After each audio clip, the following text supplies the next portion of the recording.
Now come along and listen to us talk with the Bon Jam. Go and have a lovely little walk with the Bon Jam. Maybe put it on and go to bed with the Bon Jam. Or grab yourself a slice of toast and spread with the Bon Jam.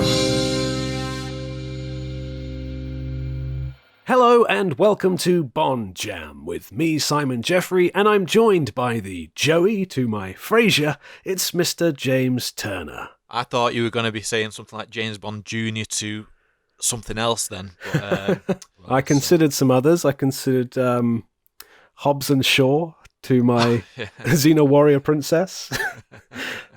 So yes, today's episode is all about spin-offs.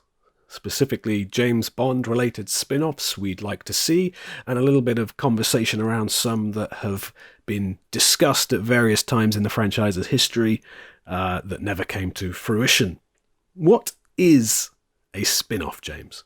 So, it's a spin-off you could define as being a property that gets created where it's based on a character or something from the an existing franchise, really, or existing show. Yeah, I think a spin-off typically is when a supporting character, perhaps, from an existing show or film is given their own leading role as a protagonist in a separate show or a separate film.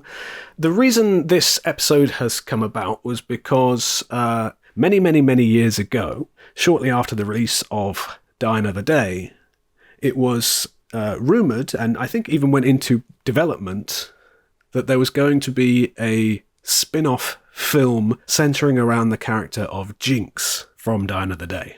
That's true. So from what I can tell online, the film was going to center around Jinx's background and her, almost an origin story it seems, and it would focus around her getting involved with the NSA and working with Damien Falco, who we saw in Die Another Day, as played by Michael Madsen. Mm-hmm. I always thought at the time when Die Another Day came out that it was almost a shame that they used Michael Madsen in such an insignificant role. He basically plays the M to Jinx, essentially. Yeah. I think he probably had it in him to be a pretty decent villain if they'd ever got round to maybe another Brosnan film. He would have been a good adversary for him. So for whatever reasons, the film didn't happen. Now, there are various stories and suggestions as to why that didn't happen. Halle Berry was reported in an interview I think I read on sci-fi.com as basically claiming that the film was ahead of its time and that studios and audiences weren't ready to either greenlight or go and see a film led by a woman of colour in that day and age. Whether that's truly the straw that broke the camel's back, I'm not sure. There is probably some sad truth in that to some degree, but I think it's overlooking some other factors that went into the fact that this film didn't happen. There's other suggestions that the recent failures of other female-led films at the time contributed to nervousness on the part of the studios. So things like Lara Croft, Cradle of Life, and Charlie's Angels Full Throttle that didn't do so well either critically or box office, meant that studios lost confidence in this next female-led action film. The trouble is, I think that all of those arguments and all those suggestions are kind of ignoring the elephant in the room a little bit. What, the fact that Jinx was an awful character? Exactly. And the fact that if those films that I mentioned tell us anything, it's not that audiences weren't ready to go and see Charlie's Angels Full Throttle and Lara Croft Cradle of Life because, we're not ready to see action films led by strong, beautiful, powerful women. I think, if anything, what it shows is that you can't just rely on that to sell your movie. And somewhere along the line, with those particular examples, they forgot to actually make good movies as well. The general fan consensus of Die Another Day at the time was that Jinx's character was not one that they wanted to see again. It's absolutely nothing against Halle Berry, by the way. I think she could absolutely hold her own in a female-led action film. Yeah. Just not as Jinx. Just not as Jinx. It got me thinking, what is the key to a successful spin-off? Because for my money, I think it has to be, a character that audiences like. Yeah, I think the other one will have to be a character where you want to see more of because they were perhaps maybe overshadowed by the main character. Or a character with unanswered questions. Yeah. Or a character, who narratively has somewhere to go. If there's a character whose entire kind of arc and backstory is basically covered in the film already, then what is there to learn about this person? And I'm not saying that Jinx, we know everything there is to know about her. We know that she has this business with NSA that we don't see a huge amount about. But my problem with it is that I find her incredibly grating whenever she's on screen. She seems to be not very well developed as a character, and her entire kind of identity seems to be quippy, sassy one-liners. Yeah. It doesn't suggest to me that there's enough meat there to flesh out into a full solo venture, Yeah.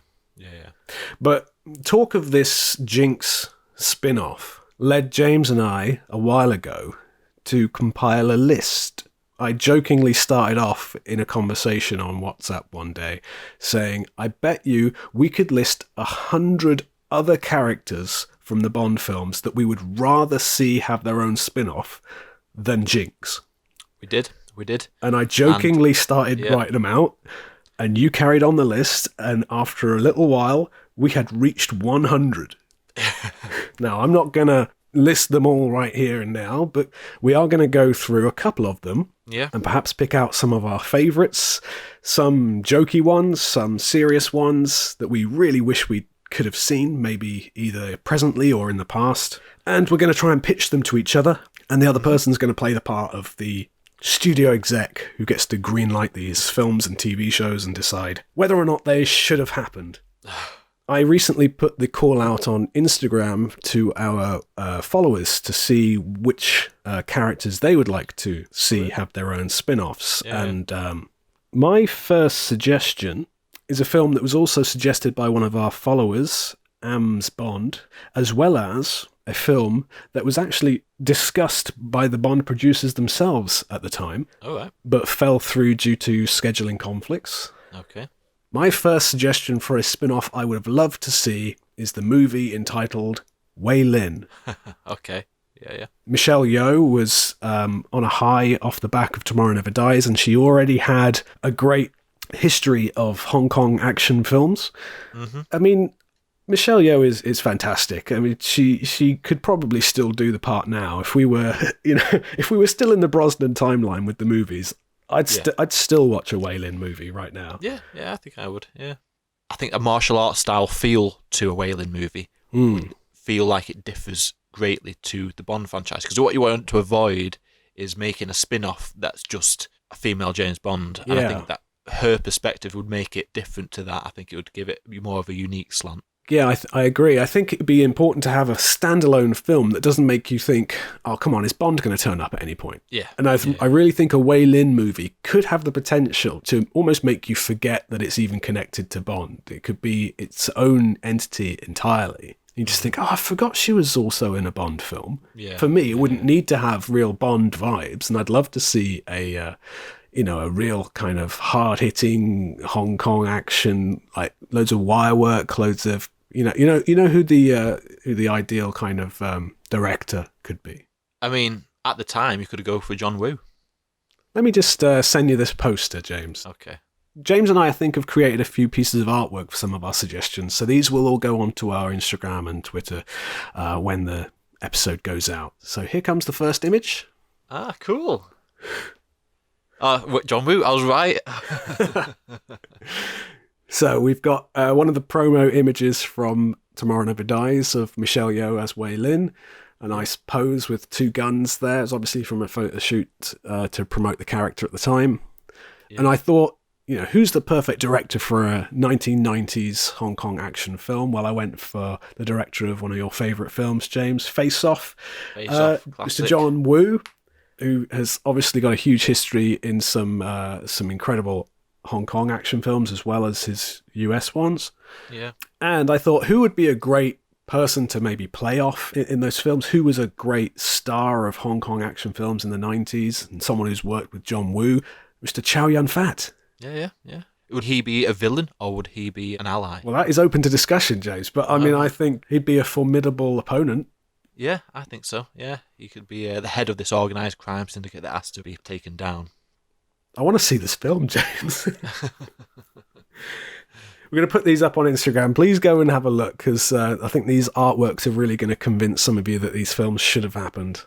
That's my hope, anyway. Yeah. So, are you going to greenlight the Wei Lin movie? I think I have to, don't I? It'd be pretty top. Do you think it would be set kind of before Tomorrow Never Dies or after Tomorrow Never Dies? That's a good question. I'd like to see it as a prequel to Tomorrow Never Dies. Yeah. Just to kind of establish who she is and who she might become. I don't think there's any harm in doing it either way, is there? It's not like she doesn't die in the film, so it's not... Yeah. Because I think that's one of the problems you sometimes get with spin-offs is like, you'll see a spin-off about a character whose fate you already know. Yeah. And it's kind of like, well... It doesn't really matter what you do to this character, in some cases at least. I mean, I'm still pumped for the Obi-Wan Kenobi show on Disney+, but it is an example of a character whose fate you already know. Mm-hmm. And probably to an even greater extent, there's talk of a Cassian Andor show based on Diego Luna's character from Rogue One. I think he had far less time in that movie to kind of establish himself as a character worthy of a spin-off. And that's not to say that the show or the film won't be great, but there isn't this with this character. I think that she's got scope to either build up to Tomorrow Never Dies or go past it. Perhaps she could have a series of films. First one could be a prequel to Tomorrow Never Dies. The second one maybe could follow up on the events of it. Yeah, so you could have a bit of a Wei Lin trilogy. Oh, I'd love that. All in the style of like Face Off with slow motion and doves and wire work. Yeah. I think that's a definite yes, and some of our listeners will agree, I'm sure. So, James, have you got a pitch for me? Yes, so I've been watching a lot of Disney Plus recently, so all mine are actually TV spin-offs rather than films. So this one I'm going to show you now was the first one I came up with. Now, I threw a Netflix logo on it, even though Netflix wouldn't exist when it came out, but you'll be able to get the idea of where I was going with it. Well, the artwork that I created, I deliberately kind of made it look like a DVD cover with the certificates and the logos on it, because that, to me, makes it feel more real, and it feels like something you could hold in your hand, and that it almost makes it more bittersweet that these things don't exist because they're mocked up to look like they do exist. Yeah. So I just whacked on the Netflix logo just to feel like, I could imagine this happening. So this TV series is called Trevellion. So with this series, I was debating where to set this, because you could set it between Trevellion apparently dies and when he comes back and what he goes up to in those years. But I thought I didn't really want to see that. I wanted to see him in action as 006.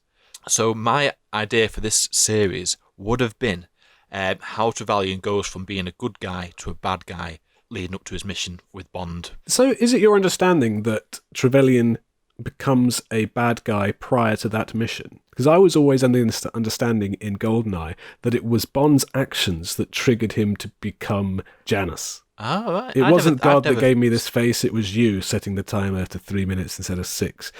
I thought it was his disgruntled response to being left out to dry, but actually maybe not, because he comes from that parentage, doesn't he? That he feels betrayed by. Yeah, that's why I kind of approach it that way, because I've always seen it when he says, "It was you that gave me this face." Maybe he was never good in that case. Maybe it was always harbouring some resentment. Well, these questions are the questions we'd explore in the show. So the way I would have it would be, okay, he's a good guy, and then he finds out about what happened to his parents, and that make him question his loyalties.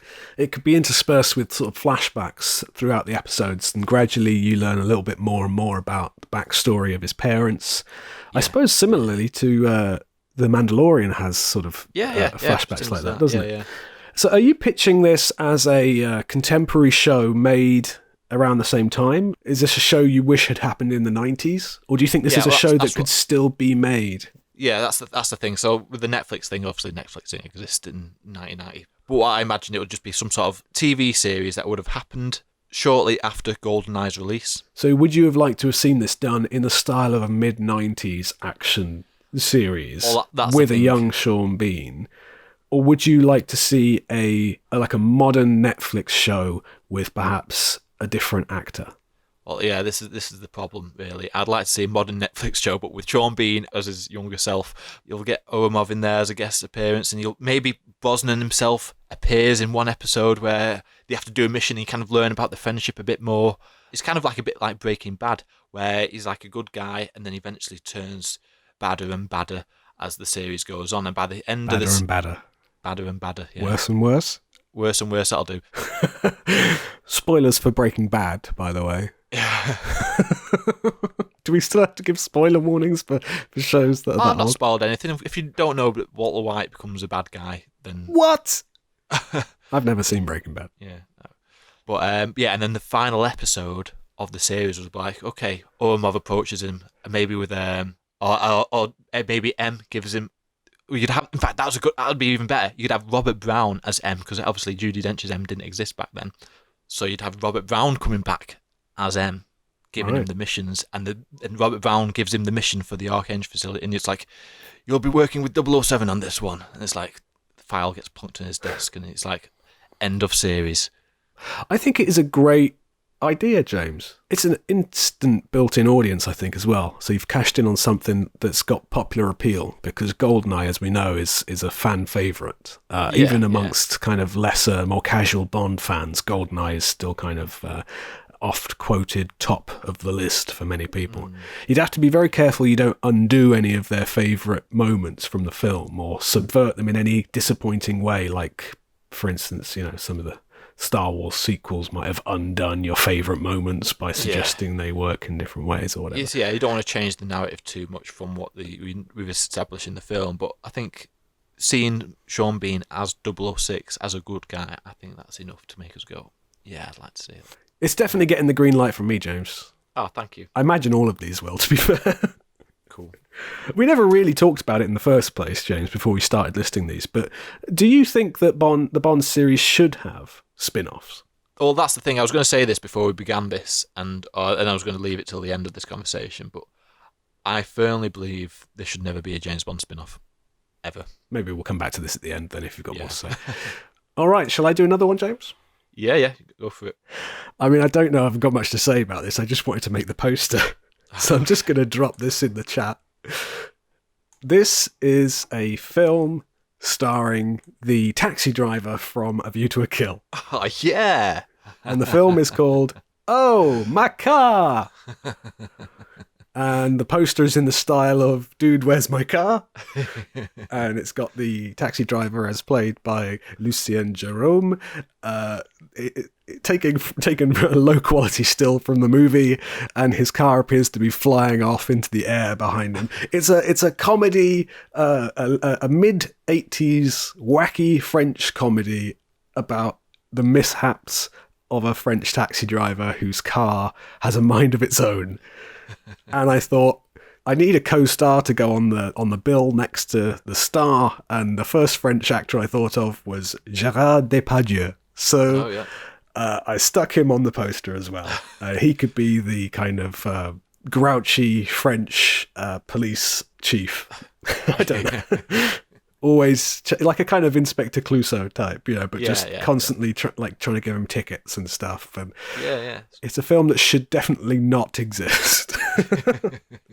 But I just wanted to make the poster.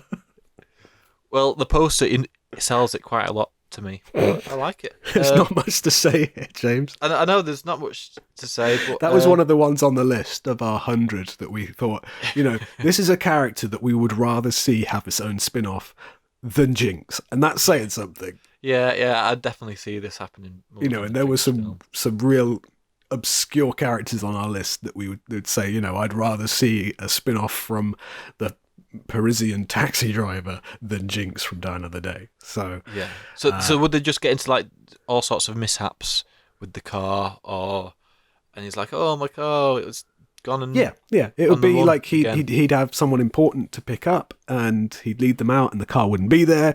Oh, my car. And it would just be like star wipe to a different situation. It's almost like a sketch show. Just like a Mr. Bean sort of movie. Yeah, I could see that working. Oh, my car. Oh. I mean, however ridiculous these ideas get, I I think we're going to have to just commission them anyway. So in a world where we are, just allowing these James Bond spin-offs of all shapes and sizes, yeah, absolutely. Yeah. Let's just anything goes, really. Yeah. Good. Your next pick, James. So, interestingly, Oh My Car Guy does make an appearance in my show, although he's not the main character. He comes as he's a guest star in mine, although he's not mentioned in the poster. So this, again, is a TV series, and this show is called Double Take. Is this going to be a show about the recurring actor who double takes at strange things? He does star in it. So he's the guy we're talking about is the guy who he appears in The Spy Who Loved Me, Moonraker, and For Your Eyes Only. And when he sees something ridiculous, he kind of looks at his alcoholic beverage that he's drinking at the time. I've just seen the poster. So this stars that guy. I can't remember his name. I should have actually looked it up before I did this. Well, the actor. The actor's name. Let's have a look. Hang on. Victor Torjansky. Double Take starring Victor Torjansky, who was the guy with the drinking habits when he sees something ridiculous. Now, as you can probably see from the poster, you will also have a pigeon flying past him and a dog. So this is the double-taking pigeon that he teams up with in this TV show. And the squinting dog that also sees these crazy things with him. It turns out that Victor Torjansky plays a detective in these films. He's actually a detective on holiday, having a drink when he sees these things that happen with Bond. And he basically solves crimes with his pet pigeon and the squinting dog. Okay, so it's kind of like a bit of a buddy comedy thing. And now, as you can imagine, if he's a drunk detective, he can't drive, so he actually uses the Oh My Car Guy to taxi him around. I honestly thought you were going to say he actually uses the dog to ride around. No, the thing is, because he's drunk, he's actually a rubbish detective. So it turns out the dog and the pigeon team up with each other, and they actually end up solving the crimes. So, but obviously, then it makes him look good. So the dog and the pigeon solve the crime. So they'll get to the point where. Sorry. You gotta give that space to breathe, that sentence. So they'll be on. There'll be something that. So there'll be some sort of case that they'll be on. Go on, get through this, James. This is your big pitch. Get through it. Hold it together. I've not even got to the theme tune yet. Wait, you've done a theme tune? Knowing that these two animals solve crimes and just staring at this poster now, it just gives it a whole new lease of life. Knowing that pigeon is actually like self-aware and scoping out some crimes down below. So, when they're on a case, he'll be like trying to bumble his way through all of this. Yeah. And then, maybe they're trying to find a drug guy, like a drug dealer, and they can't find the evidence, and he's like, I give up. And then suddenly the dog will find the drugs, and it's like, oh yeah, you did it after all. And the double-taking pigeon will also like be able to scope places out and to make sure the dog knows where to Can avoid. We get that again, James? So I was going to ask. Talking. So the animals aren't talking in this; they're just kind of. Oh no, they don't talk. But they can talk to each other. The animals, but they can't talk to him. Do they talk to each other with words? No, they might just like. Logistically speaking, then, are you just seeing kind of trained animals being used in these? Oh yeah. Okay. So he's kind of being propped up by these animals, and he's getting the credit then. And that's why he's like this. He keeps his job thanks to these two. And no one knows. They always save his skin at the end of. So this is a TV show. This is so there's a TV show. What, made in early 80s, do you think? Yeah, so along the veins of like Knight Rider and those sort of 80s shows, and so it's kind of like very much of its time. All right, okay. You've mentioned theme tune a few minutes ago, and that's all our listeners will be thinking about now. So let's just have it now. You need to have it on quite loud because my singing talents isn't very good. You're going to sing for us, James. Yeah. All right, let's have it. He's a fan of wine. He also likes beer. Some form of alcohol is always near. He's teaming up with a pigeon and a dog to solve any mystery is their number one job. They're not that great at it. Don't tell me I know, but who cares? At least they have their own TV show. Double take.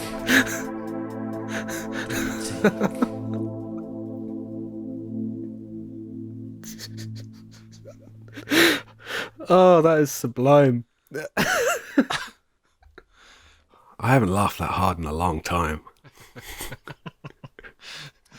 So I've definitely gone for the 80s Yeah, theme. I was going to say you got a bit of new wave sort of vocals going on. It's a little bit Bowie at the start though. Oh yeah. Yeah, I appreciate any TV theme that acknowledges that it is the theme to a TV show. That was fantastic. So am I getting commissioned or not? Yeah. Yeah. Oh, 100%. Yeah. Yeah. Okay. I'm going to go into another one which I think should follow on the feet of that quite well, because it's also about animals. Okay. This was one off our list of 100 shows we'd rather see spin-offs based around. This is the animated series Blofeld's Cat. Yeah, I could see an animated series from Blofeld's Cat. That's good. Here comes the poster. That's good. Did you create that cat yourself? No, I just searched for royalty-free cats. Yeah. So as you can see, he's a cheeky little cat. Yeah. Big smile on his face. The fate of the world is in his paws. Yeah, I like that. Yeah. But what I thought the plot could be is that you see all these scenarios from Spectre's, operations, but you see them from the perspective of the cat. And so you maybe never really see the face of Blofeld because it's always framed on the cat, but you overhear these meetings and these dastardly plans, and some of them can be from the films, Yeah. So it can link to the kind of Connery era Spectre goings on in the 60s. Yeah. And so he's this cat, this mascot of this evil corporation, but he's actually good. Right, okay. And it's up to the cat to thwart the plans of his owner. Okay, cool. Yeah? See, as it's an animated show, I feel this has more credibility than mine probably did. The more I thought about this, the more I could actually see it actually existing. That's what I mean, yeah. This is, I could see this existing. So it's kind of a bit like, in Tom and Jerry cartoons, you never see the face of the owner exactly. or anything like that. Yeah, it's kind of like... But similar to your double take masterpiece, the credit is always given to the secret agent James Bond. Yeah. And Blofeld always curses Bond for thwarting his plans when it was actually the cat. Yeah. So do you see Bond in the cartoon? Maybe like in the background, but he's not the focus. But there can be other characters, like other animals that Blofeld interacts with, guard dogs and things like that. Yeah. And he secretly runs an organisation designed to get in the way of Spectre's plans. Yeah. But then just at the end of the episode, he's always just back on his lap getting stroked and fed, and then having a little kind of wink to the camera, like a kind of... Yeah. Like a Muttley laugh. The iris goes in, like at the end of the episode, it does on the... like Looney Tunes ones and stuff. Yeah, but it's James Bond gun barrel. But it's like the gun barrel, like on the artwork I created, and he does like a little wink to the camera, like he's gotten away with it again. I can genuinely see this happening. I should have created a theme tune because, you've really stood me up there now. But it'll be something like, is Blofeld's cat. Blofeld's cat. Yeah. His boss is evil, but he's not that. I don't know. Yeah. Because I thought at first, he could be an evil cat who's kind of like the equivalent of Blofeld, but he has his own like cat spectre. Yeah, I just thought, no, it'd be funnier if all of Blofeld's plans are being undone by this cat and no one knows about it. Yeah. So Blofeld's like there, out of shot, just stroking the cat, going, "We're going to blow up this city." And the cat will just sort of perk up awake and be like, doink. It could kind of sneak into like a little crack in the wall, and maybe it had its own little meeting room set up with mice and rats and a hedgehog or something, you know. And it pulls down a flip chart with the plans of Spectre's operations, and then they set about like thwarting them and getting in the way of them. Yeah, no, I like that. Yeah. As I suspected, this episode has just it has this sort of bittersweet feeling towards it where I want all of these to exist now, and they won't. Yeah. No, I like it, really. Is it getting the green light? Yeah, definitely getting the green light. Yeah. Family friendly, good for all ages, a nice introduction to Bond for kids who are too young to watch the films. Yeah. I think this is weirdly like the most likely. If they can do James Bond Jr., they can do this. That's what I say. I think this is probably a better concept than James Bond Jr., so... The artwork's on Instagram. I suggest you do check it out, because you'll want this show to exist, just like me. Shall I get on to my final one? Yep, go on. So, this is, again, a TV show, but a TV show with a difference. This is a James Bond game show. A James Bond game show? Yes. Hosted by Professor Joe Butcher. Okay, and it's called Bless Your Heart. Bless your heart. Yeah.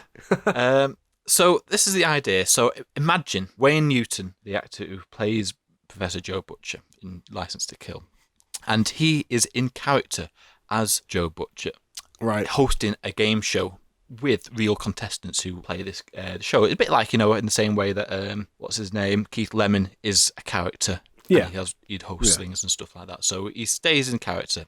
The show is a game show. So with this, I had to think of how an original game show would work. So I had to think of a whole new concept for this. So imagine a grid on the floor, and on this grid is like a love heart on each one of these grids. And what you have to do is cross from one side of the grid to the other.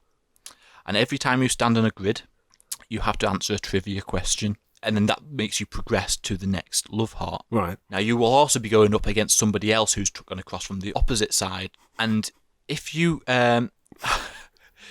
cross over with your opponent, you can then make them lose by the love heart opening up, and they then drop down into a pit. So that you can open up their love heart by blessing your heart, and then they drop down into this pit. It sounds like Indiana Jones. Yeah, it is a bit like that, yeah. So they kind of move one step at a time. Each one answers a trivia question to make them move.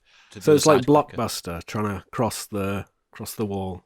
Yeah, but you're kind of doing it physically rather than... across the grid. Yeah. Blockbuster meets Indiana Jones. Yeah. You have the opportunity of killing your opponent. Oh, they die? Oh, no, I was just making it. No, yeah, they fall into a pit, and then there'll be cushions or something, probably. And yeah, then they win.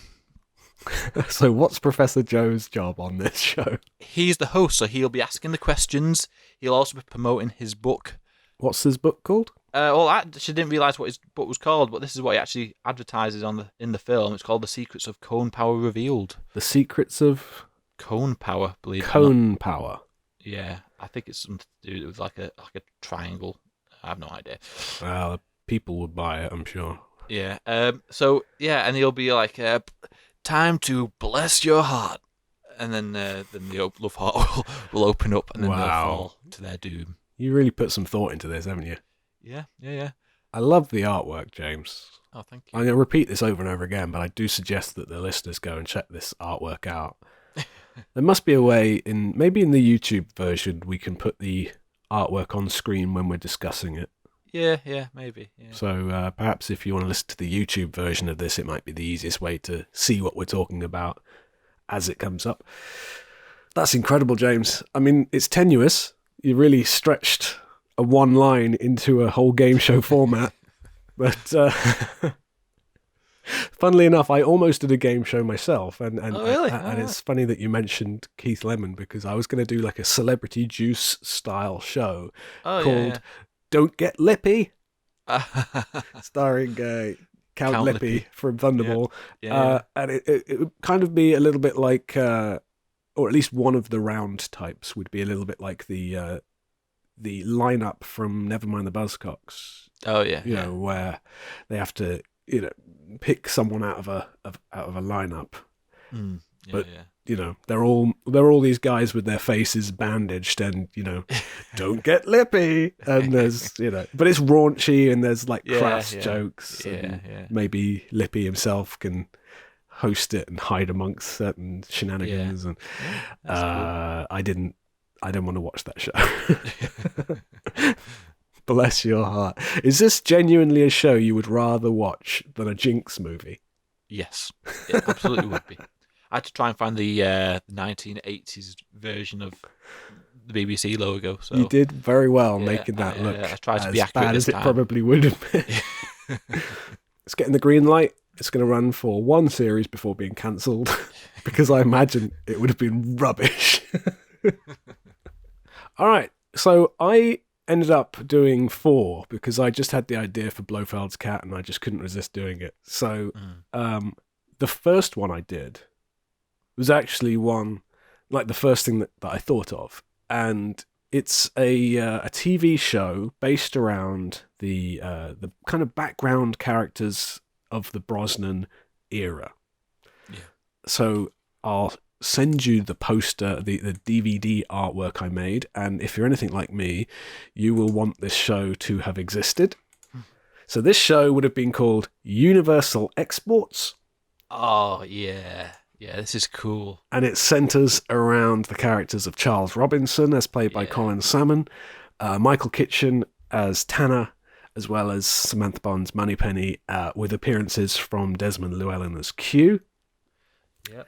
And it's sort of focused around the kind of office politics, the interpersonal relationships between the characters, as well as maybe some lesser missions that aren't quite 00 status, but the kind of the glue that holds Bond's missions together. You know? When Bond comes in having left a load of mess in his wake, they have to kind of follow up and clean up and maybe do the sort of grunt work to some extent.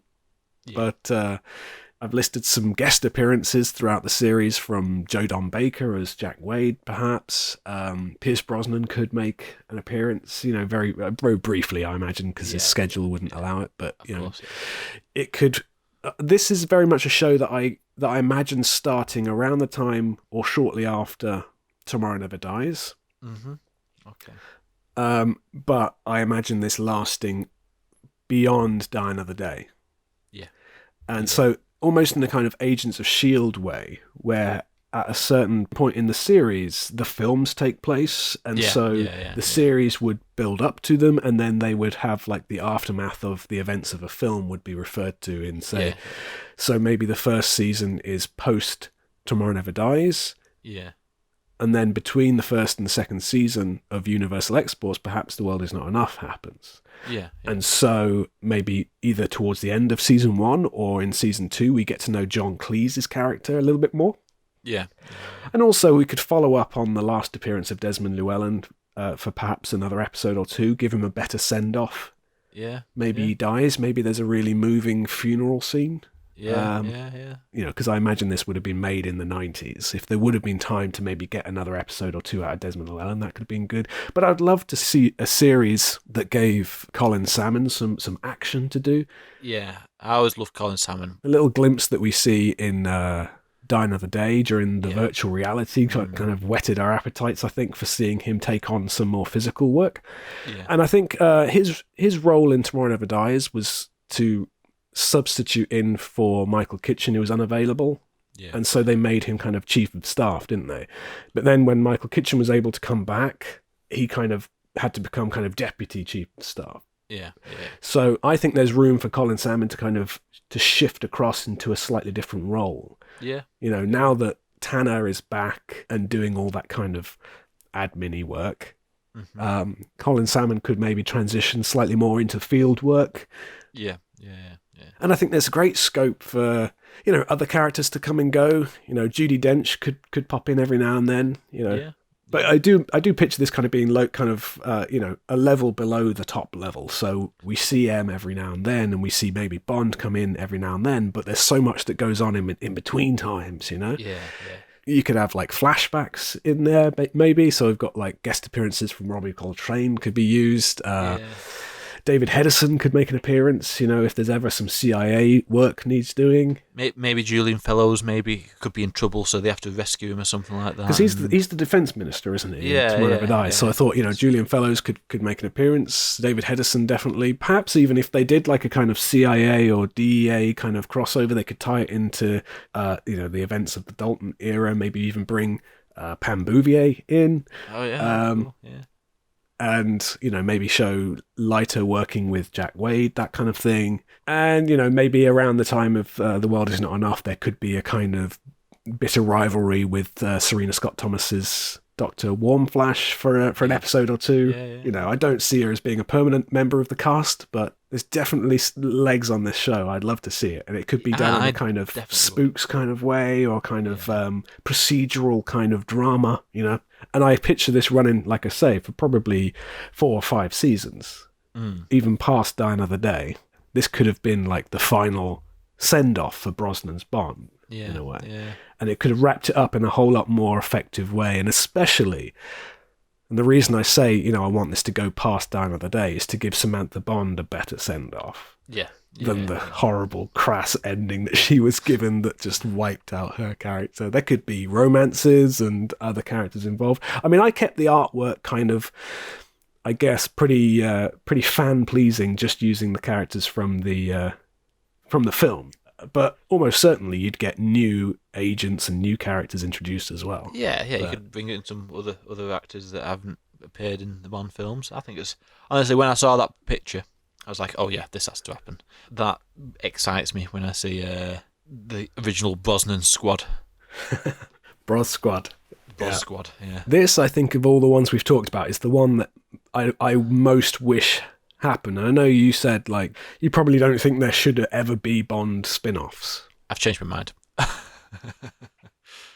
I believe that there shouldn't be a Bond spin-off. I just feel like Bond should keep away from the whole what Marvel and Star Wars is doing, and just keep it as it is.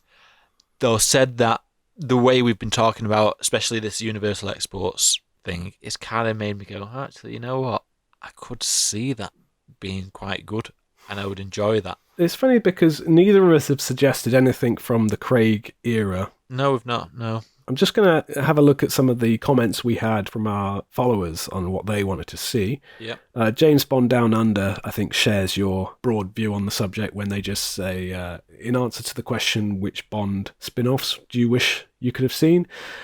They just simply respond, none. Yeah. Got a couple actually here from Smooth Saint. Early days of M's career. Either Judi Dench or Ralph Fiennes. Yeah. Maybe you could cast another actress in the part of a young M. That could be interesting. And Philip 007 Asanoff says probably an origin story of Judi Dench's M. So there's another one for that. I feel like I know everything I need to know about M. Operation 0025 says Octopussy Origins. I don't know if that's a serious suggestion or not. I don't know what there is to say. I mean, she does allude to a backstory there with her father. Well, yeah, the father thing would be quite interesting because, you know, there's a picture of him there and you don't see anything else, so perhaps... And the smuggling, perhaps. Yeah, there's potential there, actually, yeah. Funnily enough, Corey Kraft suggested one that I almost suggested myself, but I wasn't sure if I'd be booed out of the building. Camille Montez, following Olga Kurilenko's character from Quantum of Solace. Because, I mean, if you think about our kind of criteria for what you would want from a spin-off, it would be a character whose story is not already fully told and fleshed out. Yeah. I think of all the Bond women from Craig's era, certainly she is one of the ones with the most left unsaid. And honestly, like, I'd be up for that. Yeah, I think... she's Secret Service. Is it Spanish? Bolivian Secret Service? I can't remember. Yeah, but you don't really find out much about that, do you? Could be her own kind of business because she goes deep cover for many years under Dominic Green's organisation. Yeah. So I think there is room to expand there, but I don't know if there's great fan call for that. I think Quantum of Solace is kind of, rightly or wrongly, I would suggest wrongly, the film that fans try to forget. I have a soft spot for Quantum of Solace, and I would take it over Spectre any day of the week. But yeah, funnily enough, like most of the suggestions do seem to be coming from a different era, from a Prime Bond continuity. My favourite of which being from Roger Moore's Cubbyhole, saying it has to be the Misadventures of Monsieur Aubergine. I'm sure we suggested that on our 100. I'm sure, yeah. He's a kind of Inspector Clouseau type. Maybe he could show up in one of the others, in Oh My Car, or or Double Take. Maybe replace Gérard Depardieu with Monsieur Aubergine in Oh My Car, in the slapstick. He could be the chief detective. Maybe it turns out that tiny little fishing hook in his neck didn't kill him. Yeah. He's still alive. He has a scar constantly on his neck that just reminds him. But he's every bit as full of himself as he was in that film. Referring to himself as a third person at all times. So, as a reminder, this all started based on a discussion around the proposed Jinx spin-off, which at least one person on our followers would still like to see. Lorenzo Granger, the substitute agent 007, said he'd like to see a Jinx spin-off with a different direction. I guess that means a different direction from the direction of Die Another Day, which I think we can all agree with. If there were going to be a Jinx spin-off, it would have to be in a thoroughly different direction. Yeah. But luckily, it doesn't seem like we're ever going to get that. Oh, thank God. There is talk about perhaps Phoebe Waller-Bridge maybe working on a future spin-off, maybe surrounding Lashana Lynch's character from No Time to Die. We don't know what her character will do or how she'll end up yet, so I don't know where that will go. It could just be talk and speculation at this point, because it's one of those things I'm not going to believe anything until I see it, because there's been talk. I mean, they've been trying to launch spin-offs since Tomorrow Never Dies, basically. So Can you remember any of the others off our long list that you think might be worth just a mention? Remember now. I had the list. I've got them in here. Should I just scroll down some of the ones we might have missed? Mathis. I considered maybe a Mathis movie or something, or a Mathis TV show that kind of went between Casino Royale and Quantum of Solace. It could be to do with his ever-changing allegiances. Is he your friend Mathis or my friend Mathis? Your friend, my friend. I remember Hip's nieces were on there. Hip and Hip's nieces could have their own show. It would be awful, but they could have it. We've got Pola Ivanola, the KGB Chronicles. I don't know. Quarrel, Teehee, Saunders. These were all characters on our list. Baines and the Bootmaker even got their own mention. Wint and Kids could have their own pretty sinister outing, I should imagine. Yeah. Elvis from Quantum. No comment. Yeah, absolutely. Genuinely, there are some real serious suggestions on this list that I would really rather have seen. I'd rather see a Red Grant movie or a Necros movie that could be as close as we could get to be like a proper decent Hitman film, for instance. Yeah. Just changing costume, and there's already the theme tune. It would just be the Pretenders. Yeah. Late 70s submarine thriller, Commander Carter on the submarine. Yeah. I don't know, adult movies. Naomi and the Liparus, swallowing seamen. Who knows? A raunchy 70s comedy. You can have Colonel Scott, Space Captain from Moonraker. Learn How to Read with Corinne Dufour. That's one of the ones on our list, James. I can't even remember. We were clutching at straws there. Family History with Hilary Bray. This one cracks me up. Number 61 on our list was The Chang Story. Just like a kind of true crime retrospective on the character of Chang from Moonraker, with a kind of sinister narration that sort of chronicles his rise and fall, his fall through a piano. Snooper, the Robot Dog, a kids show centered around... I could see that as an animation. Yeah, maybe... Snooper can show up in Blofeld's Cat. Exactly. Yeah, absolutely. Glad we sorted that. I think that's it. I think we'll call it there, James. There are other ones on our list, various Sheriff Pepper shows. Probably best left in the past, those ones. But that was our conversation on James Bond spin-offs. That was fun. It was. Let's play Games with James. Games with James. This suggestion for Games with James came from one of our listeners a while ago, probably last year in fact, from a listener called Calvin Bowes. He suggested quite a few, and I did say I would take him up on some of them. Calvin thought that he was the only person who could identify the James Bond gun barrels from sound alone. Okay. That is hard. I beg to differ. I think that our man James Turner is going to give Calvin a run for his money here. Now, I had all of these trimmed just the gun barrel music, and I thought, the trouble is, right at the very end, sometimes you got a little bit of a hint as to the film it was beginning. Either the music started or a sound effect that might give it away.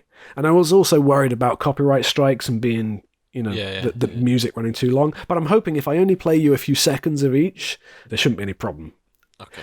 So I've trimmed these down to just the first 5 seconds from the gun barrels to make it even more challenging for you. Okay. So before we begin, I'm going to need a sound from you for when you get one of these questions right, which I'm sure you will. So can I have that sound now? Nobody does it better at Games with James. See, I think some of these are quite easy, so we're going to hear that a lot. So, mind you, you know what happens when I say something's easy. Okay, can we have a sound from you for when you get one of these wrong? Makes me feel sad that I've got it wrong. Perfect. All right, now, without further ado, let's play the James Bond First 5 Seconds of Gun Barrel audio-only quiz. I do love a catchy title. Here is clip number 1.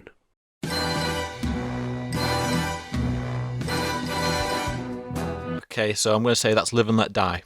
Nobody does it better at Games with James. Live and Let Die is correct, James. Well done. I sprinkled in some easy ones there, so yes, yeah. So you're off the mark. That's a good one to start off with, yeah. Okay, here comes number 2.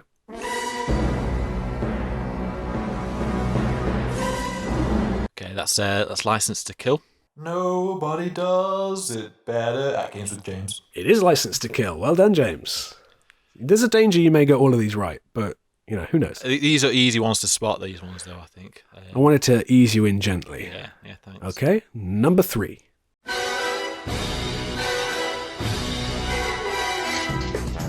Okay, that's Down of the Day. Nobody does it better at Games with James. It is Down of the Day. You're doing well, James. You're doing well. Next one. Okay, number 4.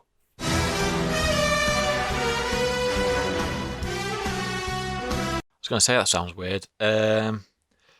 Is it Quantum of Solace?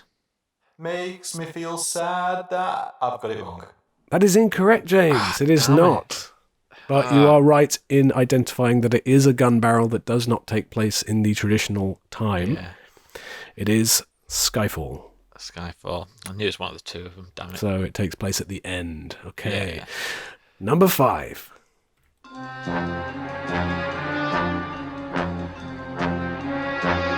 Oh. Hang on a second. Oh, that's hard. Oh, what the hell? Gonna have to push you for an answer, James. Hang on. Is it Spy Love Me? Nobody does it better at Games with James. I mean, you took your time, James, but yes, that is correct, James. It is The Spy Who Loved Me. I should have really called time before then, but I'll let you have it. Oh, thanks. Number 6.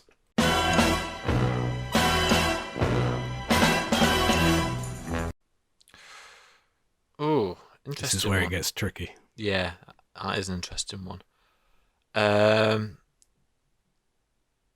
I feel like it could be Moonraker.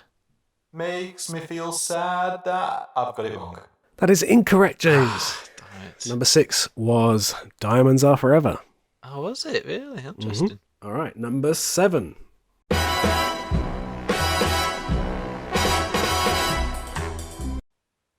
Okay, is that Goldfinger? Nobody does it better at Games with James. That is Goldfinger. Well done. Okay, number 8.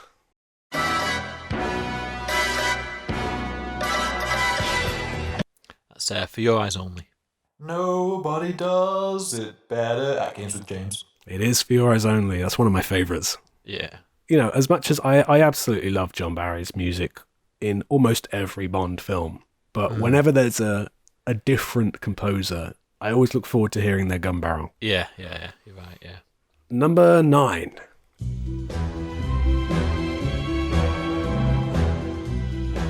That's Tomorrow Never Dies. Nobody does it better at Games with James. It is Tomorrow Never Dies. I think we're both very, very familiar with that particular era of the Bond films, so there's no doubt. And also those the Brosnan ones, they sometimes differed from the formula a little bit in the section of the music they used, so that's quite distinctive. Yeah. Well done. On to the next one, number 10.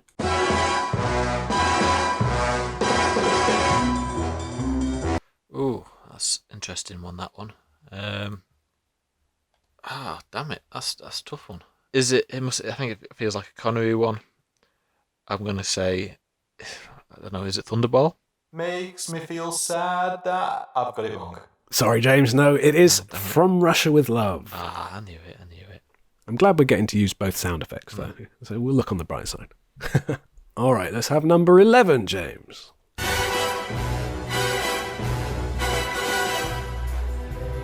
Right, I feel this is Quantum of Solace. Makes me feel sad that I've got it wrong. That is incorrect, James. Oh, is it not? That is Spectre. Oh, right, okay. Damn it. All right, here comes number 12.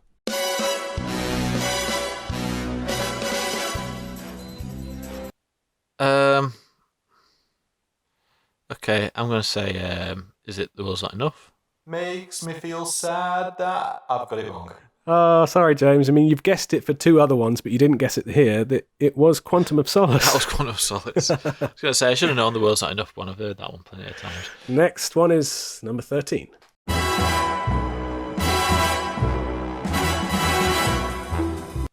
Oh. Is it You Only Live Twice? Makes me feel sad that I've got it wrong. It is not. Thunderball. It's Thunderball. Yeah. God damn You got it. You're close. Nice easy one for you now. Number 14, if you will.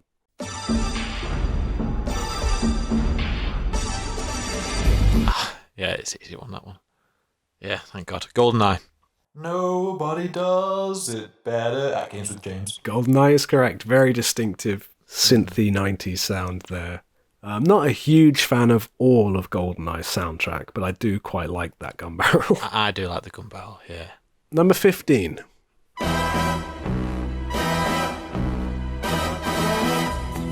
Okay, so that's from our most recent rewatch, which is On a Match as a Secret Service.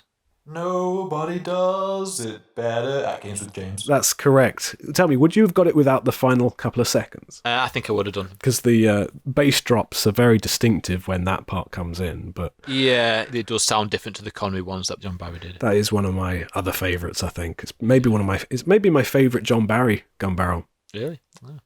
Don't know which my favourite John Barry one would be. Number 16.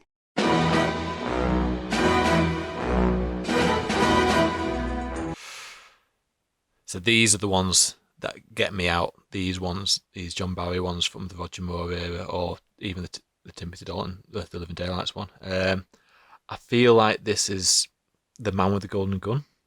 Makes me feel sad that I've got it wrong. That is incorrect, James. Oh, God damn it. It is Octopussy. Is it? Oh, damn it. And number 17.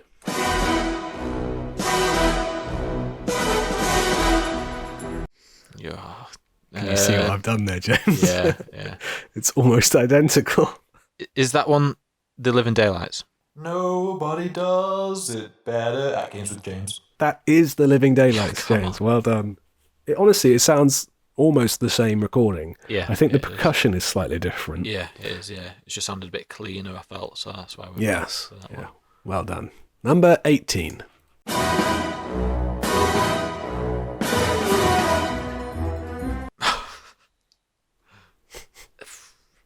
The Man with the Golden Gun. Makes me feel sad that I've got it wrong. That is incorrect, James. It's A View to a Kill. Ah, damn it. Oh, well. Yeah, I just thought I'd put in a tricky trio there for you, James. Yeah, trio. All right. Penultimate one now, number 19.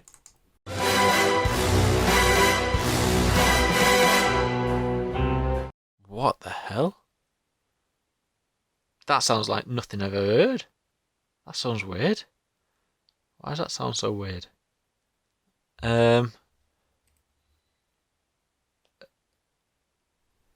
Gonna have to push you, James. Yeah, I really don't know for this one. Because we've had Spectre, we've had Skyfall and Quantum of Solace, so I would have said it was one of the Craig ones, so it just sounds so different. What have we not had? Oh my god, it can't be any of them. What on earth? This is a trick question. Gonna have to call it, James. I would normally have said something like Spectre, but I don't know. Makes me feel sad that I've got it wrong. Well, there's a reason you probably aren't too familiar with it. It's No Time to Die. Ah, god damn it. It is one of the Craig ones. Yeah. It's just one that we haven't seen in the films yet. Yeah. But it has been released.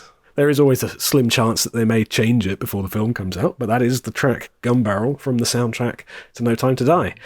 And finally, number 20 should be nice and familiar.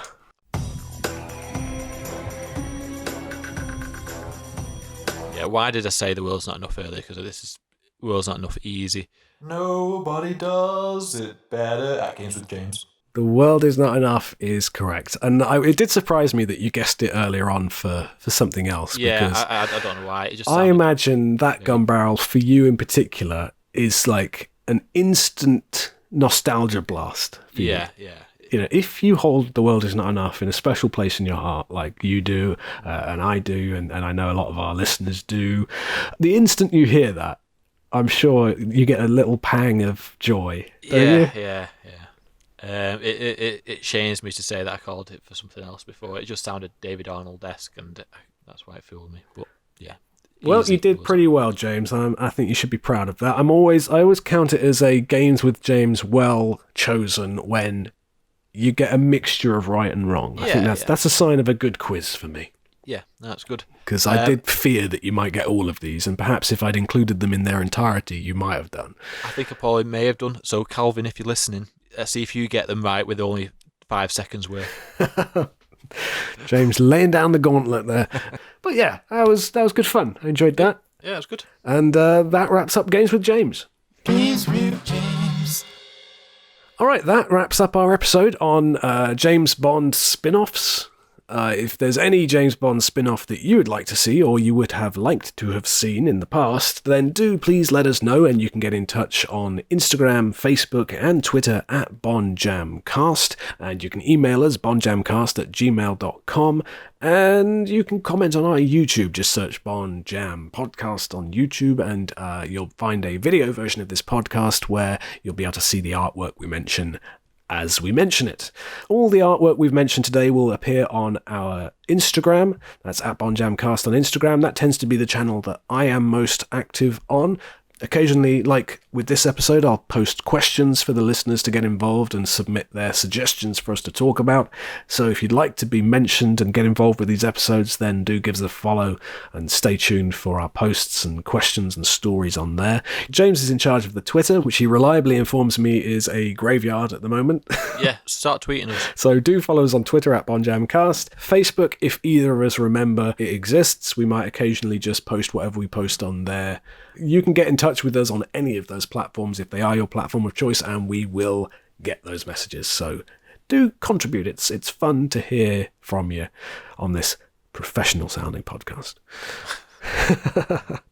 So yes, if you've been listening on YouTube, you can listen to an audio version of this podcast on Apple Podcasts, Google Podcasts, Spotify, and of course straight to the source on SoundCloud. Just search for Bond Jam Podcast or Bond Jam Simon. Narrow down the search a little bit because it is a minefield of Bond-related podcasts out there, and they're all worth your support.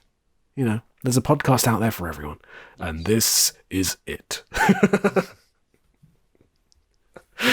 Thank you once again for listening. And James, isn't there something you usually say? Yeah. Something to do with some kind of condiment or preserve. I think it begins with a J. Go on, James, put them out of their misery. Don't forget to spread that jam. Spread that jam, everybody, and take care. Cheerio.